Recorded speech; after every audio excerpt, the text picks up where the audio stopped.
Hello, Automates! Again, I'm Junel. Gusto niyo bang malaman bakit paminsan-minsan you experience electrical shock dun sa metal case ng desktop CPU mo? Or sometimes you accidentally touch yung steel or any conductive materials like copper, then you experience this shock. There's a lot of reasons. First, yung improper grounding. Kasi if there's no proper grounding, yung current will not flow or dissipate doon sa ground. It will just flow independently doon sa metal case. That's one. Second is if there's an abnormal thing that happened where the insulation was breakdown and it could cause a big current flow to the ground.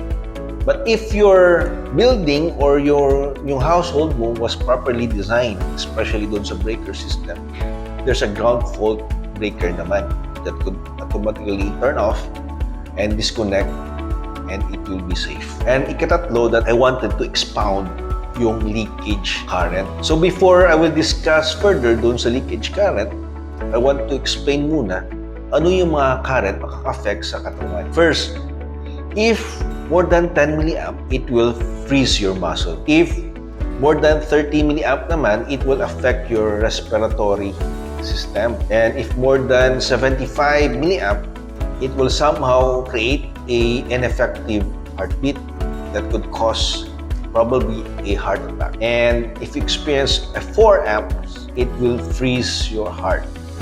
You immediately die. And if you experience 5 amps, it will burn the tissues of your body. So, yun yung explanation doon that could affect our body. And ang leakage current naman is why it's so important because it is unavoidable current na galing sa equipment or device.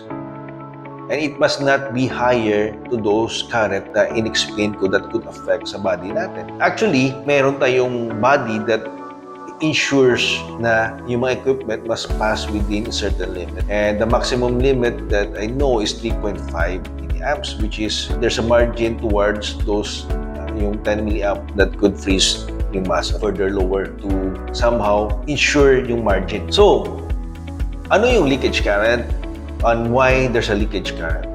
Yung leakage current is an avoidable current galing sa device because of capacitances. Yung capacitances doon sa equipment and device. And why there are capacitances? And if you remember, doon sa previous video, you could review that video, yung CE marking. I explained about the EMC. Yung sa EMC kasi, we need to reduce yung noise by using some capacitance. We also solve that problem by using some filters, and those filters have capacitances. But this capacitance, if more than yung value na capacitance, it will incur a higher leakage current. So that's why yung pang-design ng isang produkto must be balanced. It must be lower the specification or limit ng leakage current. At the same time, it also solve the problem of EMC. So the designer must be design the product in balance. So di lahat sobra, dapat balance sila. So ano yung mga limitation ng mga equipment? There's a lot of classification ng equipment. If the equipment is fixed, yung parang fixed na siya sa isang lugar, tawag nilang class 1 equipment. Yung limitation ng leakage current doon, specification is 3.5 milliamps. So that equipment must not be more than 3.5 milliamps. And the second equipment is if it is class 2 or if it is handheld equipment or movable or portable equipment, it must be lower than 0.25 milliamp. So mas stricto siya compared sa class 1 kasi we frequently touch those equipment. So must be very small yung leakage current dapat. And if it is in a medical device or equipment, stricto din. So it must be lower than 0.5 milliamps. Yun. So stricto siya. Because if not, if there's more than that, kasi it could create somehow a risk on a patient dun sa sitwasyon niya ngayon because of that leakage current. So how can we ensure yung leakage current ng isang device or equipment dun sa possession natin is nakapasa? So we need to choose yung mga device or equipment na mayroong markings like CSA marking, Intertech marking, UL marking, or CE marking para ma-ensure natin na itong equipment na to is evaluate talaga with regards to leakage current. So, Just be careful in choosing equipment or any kinds of device.